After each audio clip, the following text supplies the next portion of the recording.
Welcome to Thrive, the podcast where we live vibrantly after 50. Welcome to Zettie. We have today interview with Zettie of Seamstress. Zettie, please tell something about yourself. Good afternoon. I just want to say something about myself. I was actually in the motor trade for over 40 years, but it was my passion to do sewing, which I really love. And I started to do a little bit of sewing when I was 4 years old with my grandmother, and she was a seamstress of note. She did designing of coats and also hats, and she had a great passion for that. So I started to get the interest of doing some sewing. And my mom also was a seamstress. She always made all our clothes, and we were very, very interested in that. I've got a sister that's 11 months older than me, and she's also a great seamstress. She's doing wedding dresses and myself. And when I left school, and at about the age of 18, I bought my first sewing machine, and I just said to myself, this is a hobby today, but one day when I retire, it must do something for me. And I was retrenched at the age of 62, and then I just got into it like full time. I started to do some alterations for a company which was called Olivelli, a huge bridal company, and I've done a lot of alterations, like 14 dresses a month, which is full time, extremely long hours. And then I decided to go on my own. I just saw the gap in the market where I could have done more for the brides, because they work very long hours. They can't always get away from work to do a fitting during the day.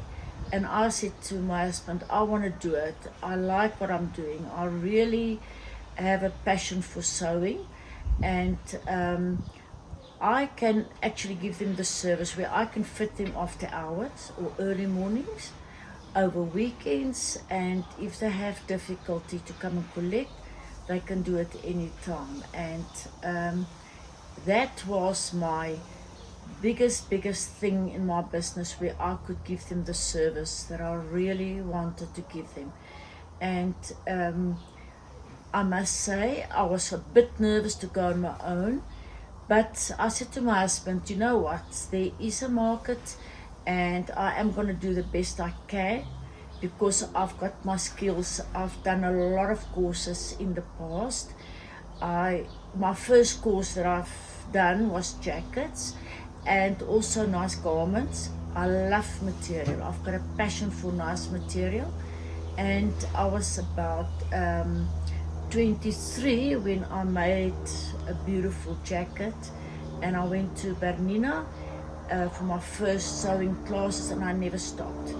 Even today, I still do a lot of classes to keep up with the market and to get the best machines that I want to work with, and to fulfill my needs. I do a lot of buying. I go out with the brides. I go out with the girls if they have a matric farewell dress to be made, and make them really passionate about it, to get the right suitable material. And it's never too much, because on the end of the day, they must be so happy with their garments. And the more I sew, the more I love it. And every year, it's such a nice passion. It's so nice. It gives me great pleasure to see their faces on the end of the garment, and when they do their last final fitment. And I also go out to bridal venues. If there's a wedding and they want me to go and dress them up, I do it with the greatest of pleasure, to see them really happy in the dress and the way it should fit them, and for them not to have stress on the wedding day, because that is so excited to see them happy. And if there is something to be fixed, then I'm there on the spot to help them to get it nicely fitted, or if there's a small thing that they want us to do or help one of the other girls maybe. That's so fulfillment, because I know there's not a lot of people that will go out to a venue to go and fit the bride in a beautiful dress. And even matric girls, or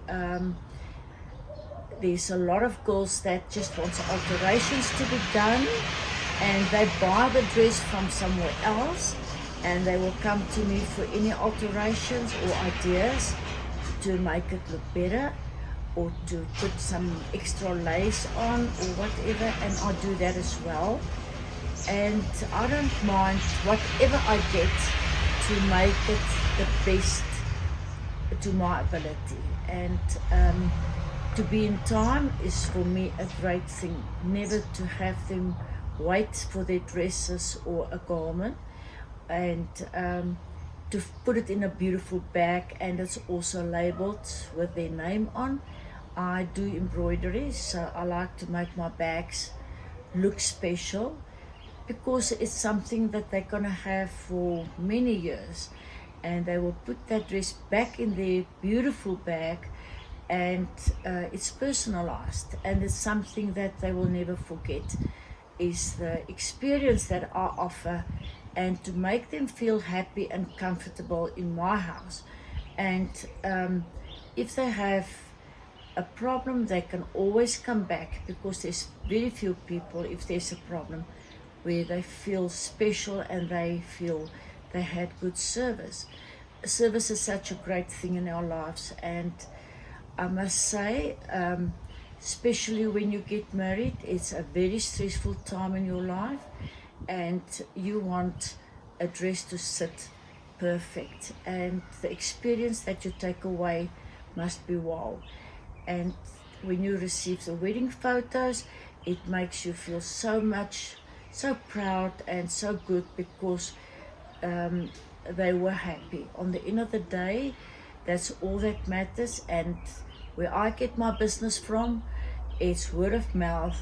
They come back to me and they tell other people about the experience that they had, and it was not stressful, because that's the last thing you want to do, is to make it stressful for a bride or a young girl that never had the experience of having a beautiful dress, whether it's matric farewell or just a nice party. It must be a good experience.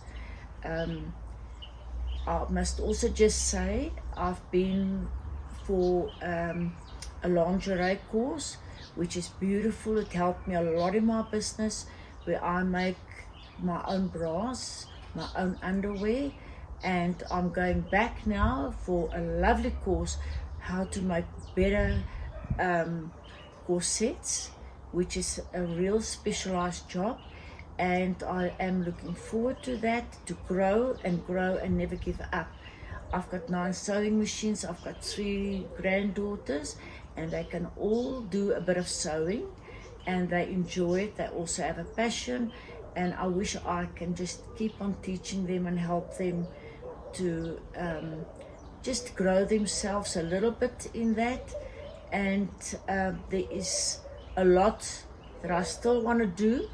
If time goes by, there's more and better materials out there. We get lovely materials from day to day. We must never say it's old materials. There's nothing challenging.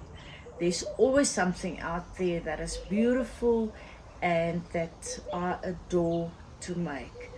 I wish the coming year, that's still a year now for the matric dresses, that's coming up a lot. I'm looking forward for the time that's coming to do quite a few different type of matric dresses. I already made a few for this year, and it's exquisite, it's very colorful, it's lovely and exciting. Oh, Zettie, thank you very, very much for what you've told us. I'm so proud of you, of what you are doing, because really you are so passionate about your hobby, and it is really economically also viable for you, and it just shows you are really a part of our whole Thrive team, because you live a vibrant life after 60. And yes, I'm happy tell us about your granddaughters, because I also need to know what else do you have. Tell us more, except your sewing. What other hobbies or interests do you have? I must say, about 20 years ago, I just went through a very difficult time, and I bought a embroidery machine. It's a little brother, and I started to learn how to do embroidery. I always thought it's such a hard thing to do, and I can never do it. And I just said, no, this is a challenge. I'm going to try it. I didn't pay a lot of money for this sewing machine, and I started off to do just little cloths, embroidery. And the more I used my machine, the more I was in love with it. My husband got very ill. I was so passionate about it that my sewing machine stayed in ICU, and I started to do cloths, and I donated that. I did about 6-7 a day, and I donated them to children, to an orphan house. And I just thought, now I'm going to do it personalized. I'm going to learn how to write their names. So I've done hundreds of little face cloths with their names on, and that was all going to charity. And I just hand them out, and I'm still doing that. When I get a bit of time, I still do embroidery, and my grandchildren also loves it, and they can operate the machine like you cannot believe it. And then I thought, no, this is not enough. I must go bigger. I can't stay where I am. And I have some nice savings, and I bought a second one. So I bought the bigger Bernina embroidery machine. So I'm doing a lot of embroidery. I also have a passion for babies. So I'm doing little quilts for babies, and I personalize them if I know the baby's name and when the baby is going to get born.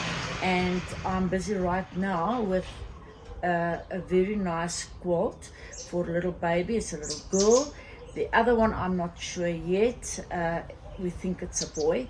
So I'm busy doing that as well. That's in between. You can't sit and sew all day and night. So yes, I do that, which I really enjoy.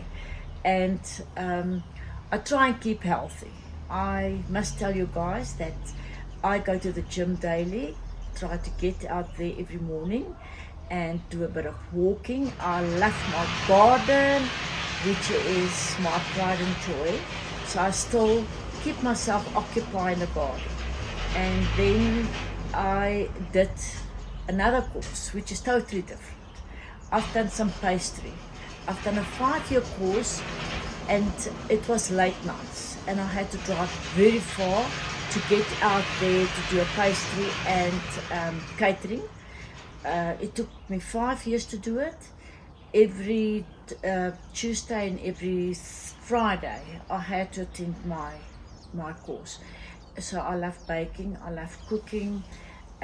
It's a passion for me, and I don't get tired of that, and it's interesting, and I still learn more. So I think I'm just made for this. It's a passion. It's also nice. I love it to spend time in my kitchen. So after all, I'm trying to keep to a balanced life, not only just sit and sew and get bored with that, or that it's too much. So I think it's very important to try and do a little bit of everything. We must not look at the dull side of life. I think there's a challenge for all of us, and there's so much to learn, and there's so many courses that we can attend. And try just and put some goals down and say to yourself, this week I'm gonna do at least 3 things, 4 things, and tick it down and say I've made it, and spend your time wisely. I think that's very important. I live on a calendar, I live on my diary. I cannot do it anywhere else. I keep track of what I achieved for the week, and then I say if I haven't made it, I'm not too hard on myself, then I'll try for next week. And I think that's what we all have to do, is try and manage your time. Time management is to me a great thing. Although I'm retired, I still get up at the same time every morning. I make it work, and do what you feel you want to do. And I also do a lot of reading. I make time for it, so that also gives me some relaxation, to do something for myself. I'm not great on TV. I have a few programs that I will watch, but that's not the end of the world for me if I haven't seen it. So I think we must just say to yourself, I can take care of myself. Make time for your hair, make time for your nails, go a little bit out, spend quality time with good friends. Don't waste time on things that you cannot change. And if you don't do something that you don't like, leave it. Try something different. We're not all the same. So I keep myself really busy from, I would say, 5:30 in the morning till 10. I try to sew only till about 8, 9, because there's other things that I want to do. So yeah, that's my life, and I live it to the fullest. Zettie, I must say, I adore you, and you are really a remarkable woman. And thank you for taking time out of your busy life to have this interview with me and with the Thrive team. And until next time, please keep thriving. And if you like this episode, please subscribe, hit that button, and that really helps us. Thank you very, very much. Thank you. Thanks for tuning in to Thrive. Until next time, keep thriving.